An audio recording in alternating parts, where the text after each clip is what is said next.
I'll start counting there. You have to show me how to do that from YouTube, didn't you?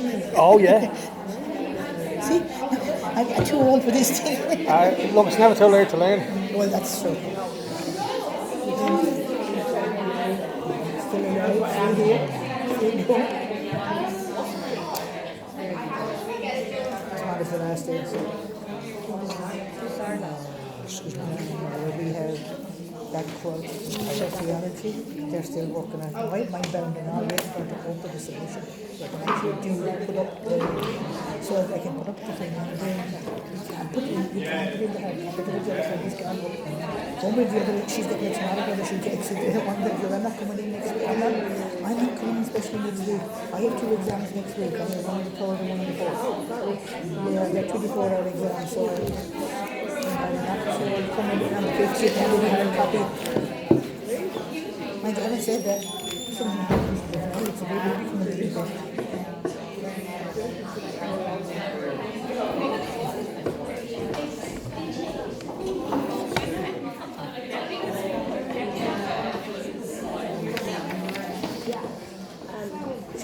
She'll be lost with him next semester. Doesn't the videos, when I play them back, they sound very good and it's great.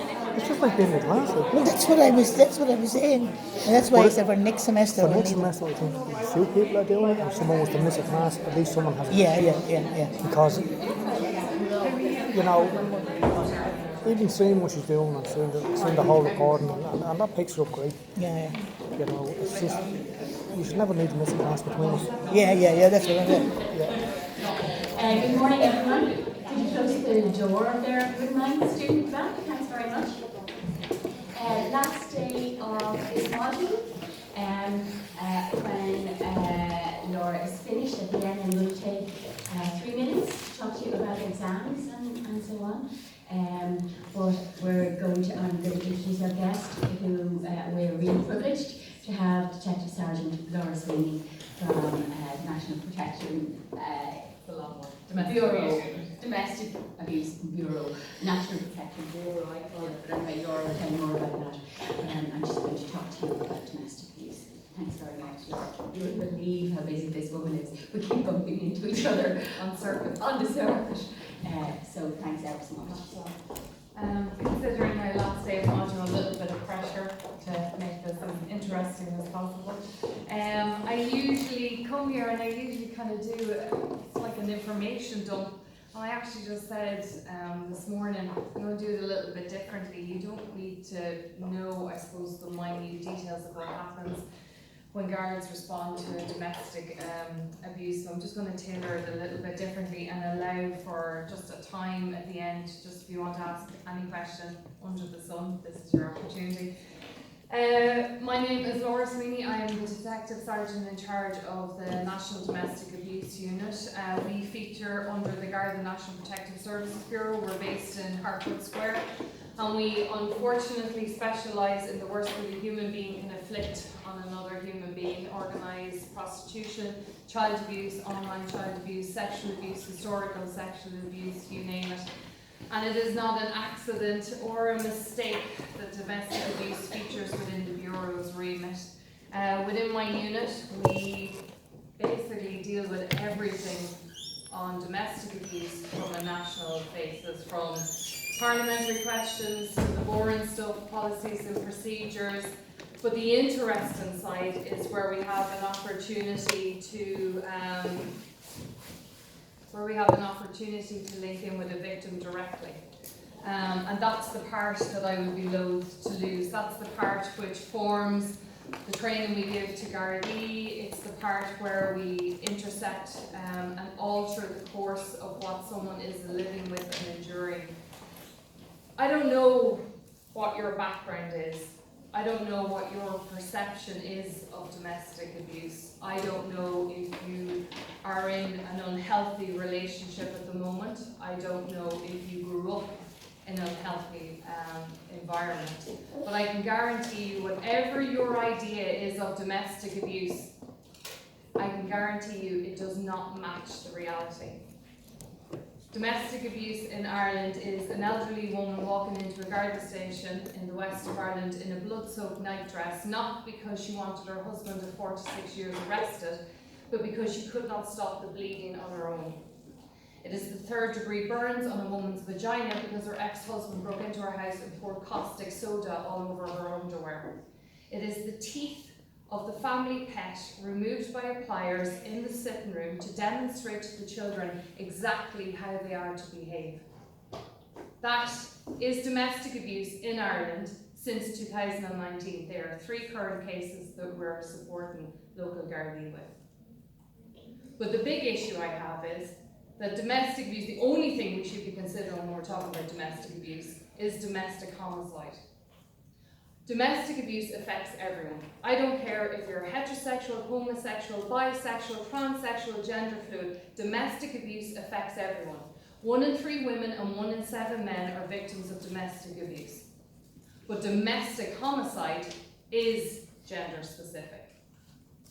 These are quite, and I unfortunately use the word, iconic cases of domestic homicide. Celine Cawley was murdered in 2006 in her salubrious home in Hove. The call was rang in by her husband, believed to be a burglary gone wrong. She was killed with a brick. She was actually murdered by her husband. Dolores McRae was murdered in 2004 in Donegal. She was identified only by their jawbone, 3 buttons on her jeans and the battery of her mobile phone. Her husband murdered her with tractor tyres and gasoline.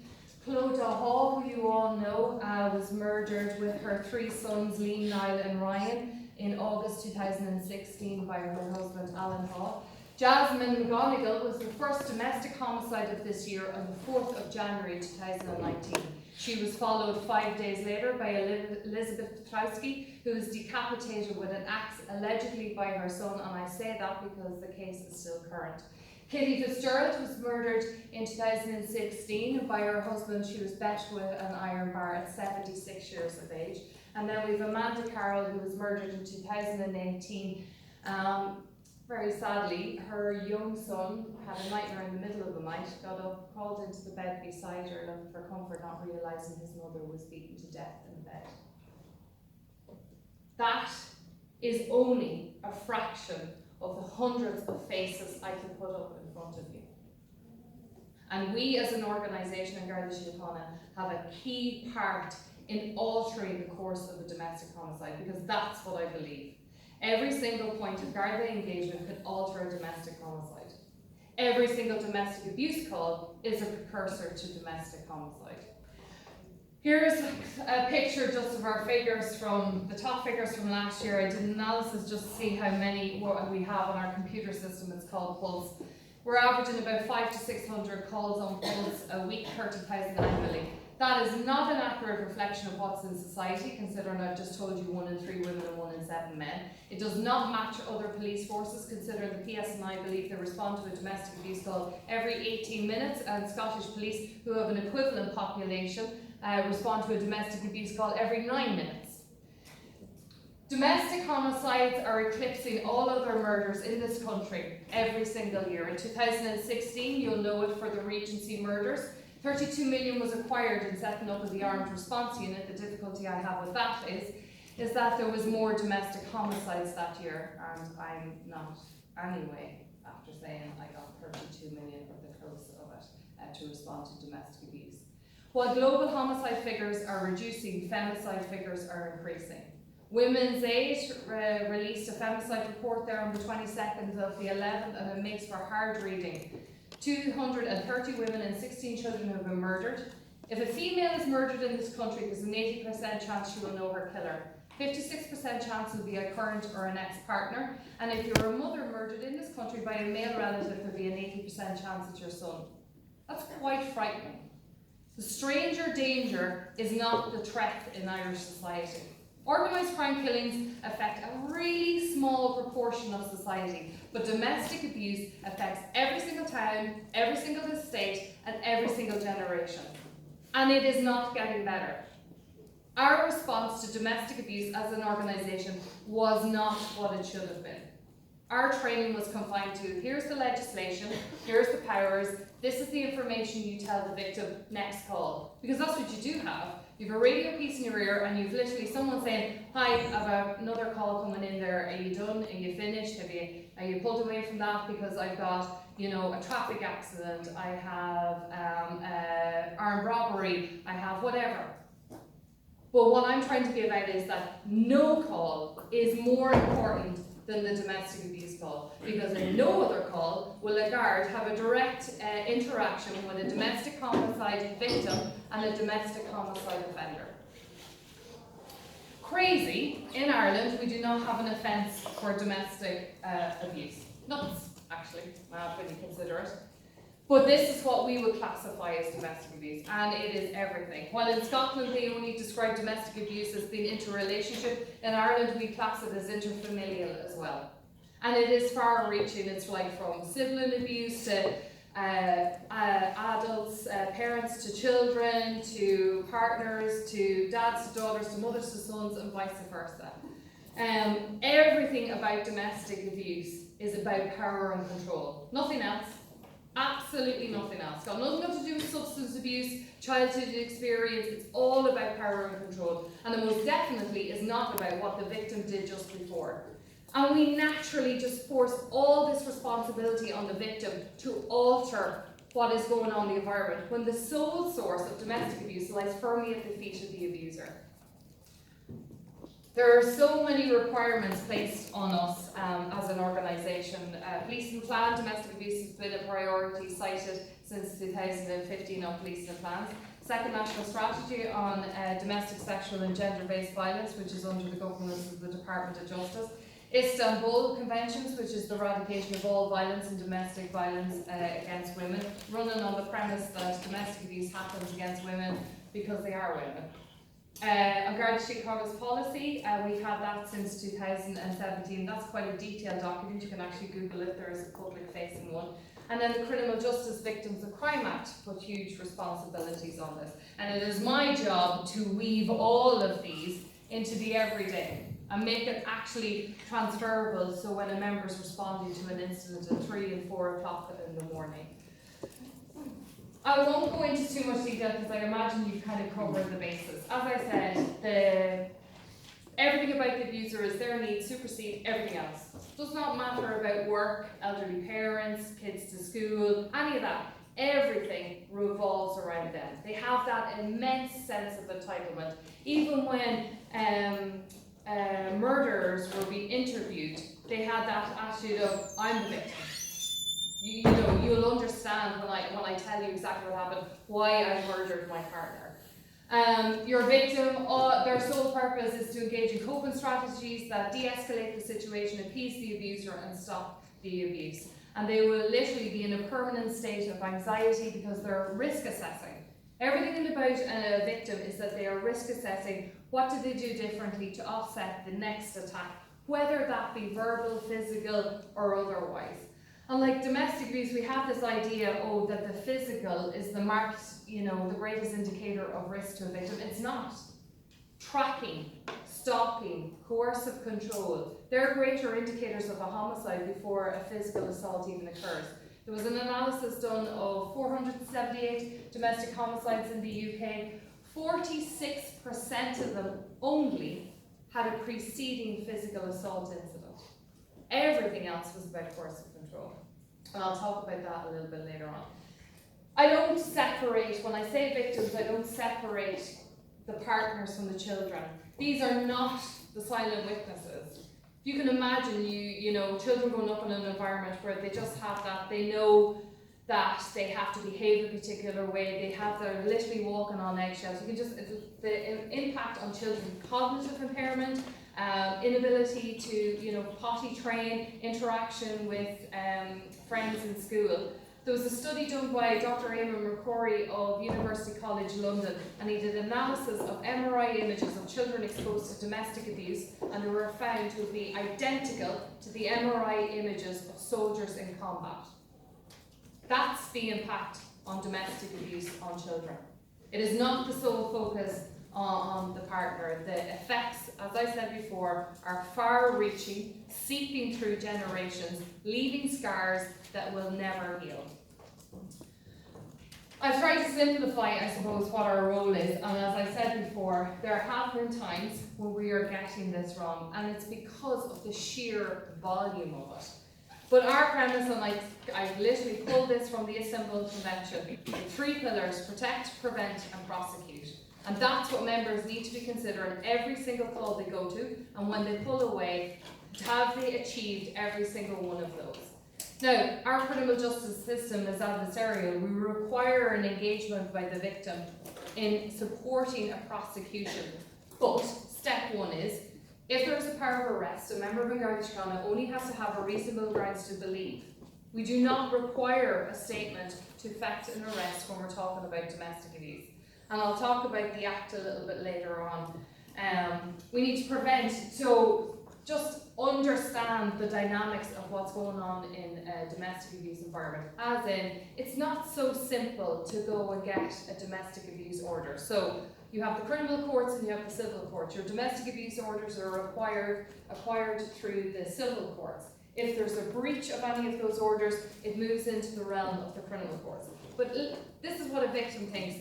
You know, you're telling me to go and get an order. Well, how can I go and get an order when there's a tracking device on my phone? When I actually do not have a minute to go on my own without it being, without surveillance being on me. If I do go and get an order, I know that my partner, the respondent, is going to be aware of the order. So I'm going to have to face the consequences of that. I have to face the consequences if I ring 999 and the Gardaí show up, because I know, in a lot of cases, the offender may still have to reside in the home of the actors, and I'll bear the brunt of that. Because there isn't a power of arrest for domestic abuse. So unless the guard has a reasonable grounds to believe that an offence occurred, unless the victim at that crisis point can articulate exactly what went on before, we might not have an opportunity to effect an arrest. And then if you look for prosecution, if any of you have a look at any newspapers, just do a simple Google search. The predominance over suspended sentence for intimate partner violence is shocking. It is a disgrace. Because here's the thing, the intimate relationship between an offender and a victim increases the risk. So it does not matter if some stranger came down the steps, came up here and headbutted me. Okay, it's awful, perfect, I'm spitting out my teeth, blood's everywhere. It is a greater risk to me if my ex-partner walks down the stairs, comes here and headbutts me. Because my ex-partner knows the intimate details of my life. They know where I work, they know where my family are, they probably have access to all my pins. In the first flushes of our loving relationship, I disclose so much because they so cleverly, literally sucked all the information out of me, stored it, and when they decide that they're not getting the maximum control over me, or I am not behaving in the way they want, they will use that information against me. When we're responding to domestics, like a colleague of mine gave an international presentation in Europe, and he covers, they're responsible for ERU, which is kind of like SWAT, Emergency Response Unit, hostage negotiators, and armed response unit. You know the armed response unit go around with beautiful Q7s, and I think you have to have muscles to actually apply and get into that unit. But anyway, he was given an international presentation. He said the 5 major incidents they dealt with last year, as in a full armed response from ERU, armed response, and hostage negotiator, all stem from a domestic. We've had members stabbed, shot at, killed, and hot oil poured on them, responding to a domestic. The greatest risk to a uniformed member is responding to your domestic calls because they're incredibly volatile. Because if your abuser has decided on a particular path, they will go through anything and anyone to target the victim.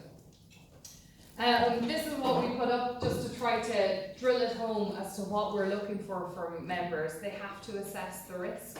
And it's really difficult, like you're on the way to a call, there's been a 999 call coming in, a victim is shouting something, you know, you just about get the location, and you're onto the radio back at the station saying, lads, we're on our way to a domestic, something's kicking off, can you tell us? Yeah, I've looked up Laura Sweeney, yes, there is a domestic abuse order, yes, there's a licensed firearm in the home, yes, there was a previous incident which resulted in a serious assault on a member, you know, whatever it is, and you're trying to literally just gather all that information before you make your approach to the home.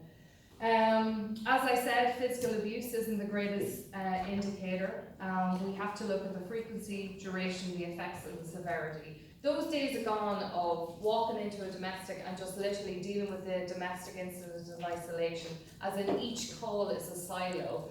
The reality is that we have to consider what is the picture of the life like for the victim and the family. Just to either ascertain, I suppose, just how horrific it is, how bad it is, what level are we talking about, but also then to see how do we tweak our response to support the victim in whatever position they're in. Gone arrival offender, that's what we call when we respond to a domestic abuse incident and we find that the offender has literally legged it. And they're really, really clever. They'll know that the victim has rang 999 or the local Garda station, and then they'll leg it for a while. And then they lie low for, you know, an hour, a couple of hours, because they know we're responding to it. But then we'll have patrol in our ear shouting about all the other calls. So then we have a look around for the offender, we can't find them, but we still have to, we're an emergency response, still have to respond to all those other calls that are waiting. And then the offender goes back to the home and continues on the path that they set out. Our colleagues in St. Paul's of Minnesota actually tire closed that one cohort of offenders on their own, and they reduced their domestic homicides by 20%. So literally, if Uniform responded to it in America to domestics and they said, yeah, we've gone around with an offender, armed support actually went hunting for the offender. I would love if I could actually bring that here alone, never mind anything else. But that's just, it just shows you, like, you know, people have this thing, or if you're not living with domestic abuse, you think, oh, you know, it's so easy, like, ring the guards, go and get an order. That does not stop the path that a domestic abuser is on, because they're so emboldened, they have such arrogance and a sense of entitlement that absolutely everything they do is right. So we have a piece to play in the fight against domestic abuse and supporting a victim, but we are not the panacea. I couldn't understand how this was never being circulated. So my background is I joined the job in 1998. My first posting was in 1999. Actually, as I look around, I'm actually going to hope everyone was born before that time. Don't tell me otherwise. So my first posting was 8 years in Blanchetown, 10 years as a skipper here in Donnybrook. So 18 years in uniform, and then I moved into the national unit in September 2017. And actually, in between all that, UCD was my alma mater for a degree. But I literally got this high-risk indicators, like literally, if there was an opening of a fridge entitled domestic abuse, I was at it. And it's amazing, you go to talks and conferences and you meet like-minded people and you just literally, I was gathering all this information. These are huge high-risk indicators. And for you, you need to be aware of one of them, okay? Strangulation. Even if it is during consensual sex with a loving partner, that is a high-risk indicator without me asking any other questions about your relationship. And if you consider it, if you applied any sort of pressure to your neck, it's incredibly uncomfortable. Can you imagine what it would be like if you did not have control over the other person and they were applying pressure? Most domestic homicides originate in this area. Slicing in the throat, thorax, stabbing of the chest area. So that's one. Just stalking. Stalking for all relationships, and particularly in young relationships. There is nothing romantic about getting 20 phone calls a day from your partner asking where they are, or sending a photograph to prove that you're in the lecture theatre, or what do you mean that's what you're wearing, I'd like you to wear something else. There is nothing romantic about that. There is nothing romantic of someone being able to pick up your phone and access anything you have. Each one of us have an entitlement to communicate and have secrets from our partners. And if anyone is telling you, well, you know, they're dropping me off here and they pick me up and all of that, and then it's, you know, they like to know exactly where I'm going, and then it moves into, well, I have to account for everything, whoever I'm with, and that includes in this environment. We have this idea that these victims are pathetic, insipid creatures. They're not. They're exactly like you and me, male or female, and they are inherently kind, decent, and discreet people. But there's tactics being employed by abusers at very early stages of relationships that I literally go ding, ding, ding, ding, ding. And stalking is one of them. Stalking is about intelligence gathering. And when I'm talking about current or ex, and when I say ex, I'm talking about as long as 20 years ago. Imagine having an ex-partner from 20 years ago literally impacting on you 20 years later. But that is what we're having. We had a female who had no communication with an ex-partner for 9 years, walking their child to school, and he sliced her from ear to mouth. So it's not, oh, great, you know, the relationship is over. Because here's the thing. The greatest risk to a female is when they are considering or have left the relationship. Because if you think about it, everything about domestic abuse is power and control. Okay? That's the sole raison d'etre for a domestic abuser. It is what they feed on. Can you imagine then that they would consider and think that the victim would have the audacity to consider finishing the relationship? So that just communicates to them that I'm losing my power and control over my victim. So if someone is disclosing or confiding in you, do not say the words, well, why don't you just leave? Because that's the message I'm trying to get out to members. Do not say, why did you not leave the relationship? Why am I back up here and this is the 10th call I've had in a month? Because the only thing a victim will do is look at you and go, you have absolutely no idea what I'm dealing with. Because here's the thing. If they're still within the relationship and they want to leave, they need to do it incredibly safely. And that's what multiple agencies, ourselves, or domestic abuse support service, friends and family. But when they're not at that stage yet, most victims say it was easier when they had the hunter in their sights. So they knew, say, when they woke up this morning, something's changed. It's a change in temperature. I actually don't know what happened there, but I know something's coming and I need to be prepared for it, or I need to alter what I do or what I say, because they're risk assessing. Weapons use. Abuse during pregnancy. A woman during her pregnancy will encounter a minimum of 40 medical practitioners. She will only ever be asked once about domestic abuse, even though there's 88 side effects, physical side effects, of a pregnant woman will display for being victims of domestic abuse. GPs were surveyed in 2016, and they said even in the face of clear physical injuries, 86% of them would never ask a patient about domestic abuse. Do you know why? Because they did not want to open that Pandora's box. Because then they felt that they had to support, assist, fix. It's not about that. If GPs actually just took really good notes, if they just thought maybe something's not right here, and I'm going to take a really detailed note, and I'm going to note in my notes that I asked for domestic abuse, and they said no, everything's fine, but I just have a feeling something's not right here. So for the next time they call. But the biggest thing is that you don't expose the victim to risk, like one doctor did when something was disclosed, walked the victim out into the waiting room and eyeballed the abuser. So what do you think happens then? That's the last time that victim's going to that doctor. So we need to be very careful about what it is we're doing and how we're reacting when someone discloses to us. Killing the pet and killing the animal. There's a huge correlation between animal abuse and domestic abuse. The thinking being if you can kill the kitten, you can kill anything. Our colleagues in Scotland are delivering a lot of training to the veterinary profession as using it as a way of flagging to the local police if they think something's not right going on in a farm or a home or etc. This is a very shortened down version of absolutely everything a guard needs to consider responding to a domestic abuse call. We had colleagues from the DPP's office supporting us, giving training to specialised detectives, and they said when it comes to domestic abuse you need to factor in two things. One, your victim will not support an investigation, and two, the DPP will want to prosecute. The DPP is like us, they have gone through a massive sea change as regards to their understanding of domestic abuse. They are agents and act on behalf of the public, and they see now that the greatest impact on the public, community and society at large is domestic abuse. So it's our role to try to gather as much evidence as possible without the victim's evidence. So most domestic abuse calls are one word against the other.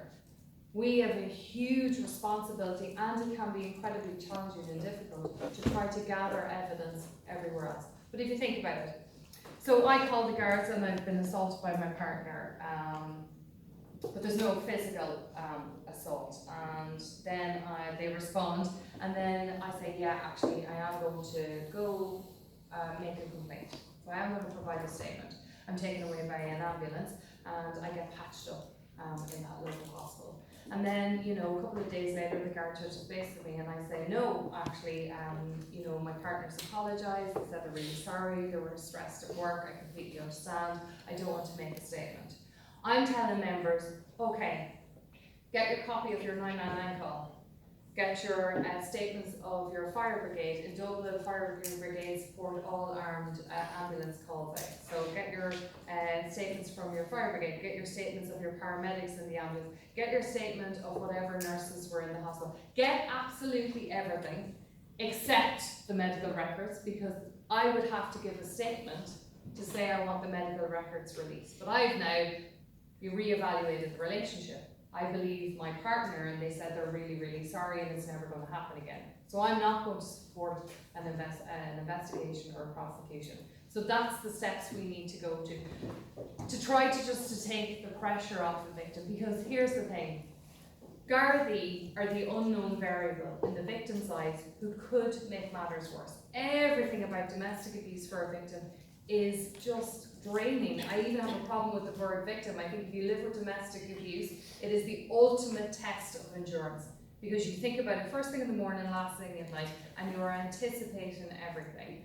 So literally, they're not talking about guards, you know, caring about coming into the house and saying, great, we're here to help, and you know, for us to help you, we just need you to do this, this, this, and this.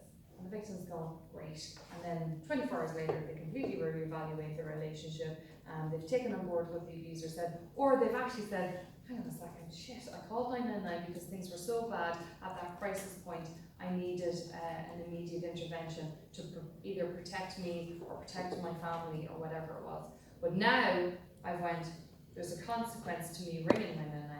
There'll be a consequence for me going and getting an order. There's a consequence for me providing a statement. Because think about it, you're going to be standing up in court looking at your partner, someone who you probably still love, either the father or mother of your children, and giving direct evidence about them. You don't want to do that because you're thinking, well no, like they have that job, and then if I make the complaint, then there's a prosecution, then that will affect the vetting. Like, it's absolutely, the victim will consider everything, and they will consider everything to keep themselves safe, or they don't have to endure more abuse. This is under our policy. Every single domestic abuse call, a member of the Garda Síochána has to call to that victim in person within 7 days. And the reason that was brought in, because we know from research in dealing with domestic abuse victims, is that they don't even remember the gender of the